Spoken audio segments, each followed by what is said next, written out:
রক্তদান জীবনদান, এই ট্যাগলাইন ব্যবহার করে রাজ্যের কোণে কোণে প্রায়শই আমরা রক্তদান শিবিরের আয়োজন হতে দেখি। অথচ সেই জীবনদায়ী রক্ত নিয়ে রাজ্যে চলছে নানান রকমের অবৈধ ব্যবসা। এ বিষয়ে কড়া বার্তা দেন স্বাস্থ্যমন্ত্রী শারদ মুখোপাধ্যায়। আমরা বেসরকারি একটি ব্লাড ব্যাংকের 3 ভাইয়ের ব্লাড ব্যাংক, তারা কিন্তু যেটা করেছিল সেটা বেনিয়ম। রক্তদান করার পরে যে দান করেছে তাকে আমরা একটা খাবার দিই আর কোনো উপহার দিই না। একটা গোলাপ ফুল দেওয়া যেতে পারে ম্যাক্সিমাম, বা একটা ব্যাজ এবং একটি সার্টিফিকেট। এছাড়া দেখা গেছিল পেডেস্টাল ফ্যান দেওয়া হয়েছিল, মিক্সার গ্রাইন্ডার দেওয়া হয়েছিল, দেওয়ালের ঘড়ি দেওয়া হয়েছিল, কিছু ক্ষেত্রে টাকা দেওয়া হয়েছিল।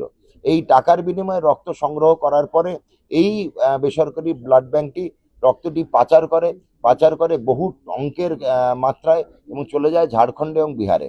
পুরোটাই ধরা পড়েছে, 24 ঘন্টার মধ্যে ধরা পড়েছে। এরকম রক্ত পাচার দুর্নীতির বিরুদ্ধে মঙ্গলবার কলকাতা, হাওড়া সহ রাজ্যের 6টি জেলায় অভিযান চালান স্বাস্থ্য দপ্তরের আধিকারিকেরা।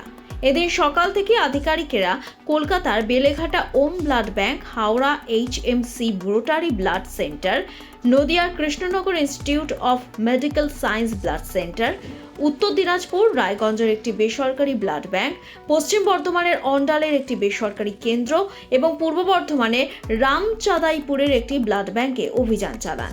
আমাদের আসলে যে স্টেট ব্লাড ট্রান্সফিউশন কমিটি আছে না, তার একটা অর্ডার ছিল যে বিভিন্ন প্রাইভেট ব্লাড ব্যাঙ্কগুলো ভিজিটের ব্যাপারে, তা এরা কীরকম কাজ টাজ করছে বা কী সুবিধা অসুবিধা সেগুলোই দেখার জন্য আমরা মূলত একটা ইনভেস্টিগেশন করলাম বা একটা ইনকোয়ারি করলাম।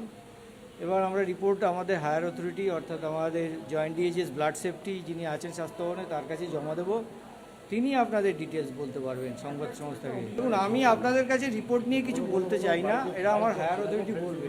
আমার তরফ থেকে শুধু এইটুকুই জানানোর যে আমরা হায়ার অথরিটির অর্ডারে, মানে আমাদের জয়েন্ট ডিএইচএস ব্লাড সেফটি যিনি আছেন স্বাস্থ্য ভবনে তার অর্ডারে আমরা এনকোয়ারিতে এসেছিলাম যে এখানে কাজকর্ম ঠিকঠাক হচ্ছে কি না বা কী হচ্ছে, কিন্তু কি হচ্ছে না হচ্ছে আমি ডিটেলস এখানে আপনাদের বলবো না। আমরা রিপোর্ট জমা দেবো আমাদের স্বাস্থ্য ভবনে, জয়েন্ট ডিএইচএস ব্লাড সেফটি যিনি আমাদের আধিকারিক মানে ব্লাড সেন্টারগুলোর, তার কাছে জমা দেবো। যা বলার উনি বলবেন। না, আমরা কিছু ডকুমেন্ট কালেকশন করেছি, এই আর কি। সিজ করার কোনো ব্যাপার নেই, কিছু ডকুমেন্ট কালেকশন করেছি। আমি deputy CM 4 doctor Anup Hazra, Howrah. ঠিক কী ধরনের নিয়ম ভঙ্গের অভিযোগ উঠে এসেছে একটু দেখে নেওয়া যাক। অভিযোগ, স্টেট ব্লাড ট্রান্সফিউশন কাউন্সিল এবং ন্যাশনাল ব্লাড ট্রান্সফিউশন কাউন্সিলের কোনো রকম লিখিত অনুমতি বা অনুমোদন ছাড়াই বেআইনিভাবেই রক্ত অন্য রাজ্যে পাঠানো হচ্ছিল। বিভিন্ন ক্যাম্প বা রক্তদান শিবির থেকে সাধারণ মানুষের দান করা রক্ত সংগ্রহ করে তার লোহিত রক্তকণিকা, প্লেটলেট এবং প্লাজমা আলাদা করা হতো। এ রাজ্যের মুমূর্ষু রোগীদের বঞ্চিত করে সেই সব রক্তের উপাদান চড়া দামে বিহার, উত্তরপ্রদেশ, উত্তরাখণ্ডের মতো ভিন রাজ্যে বিক্রি করে দেয়া হতো।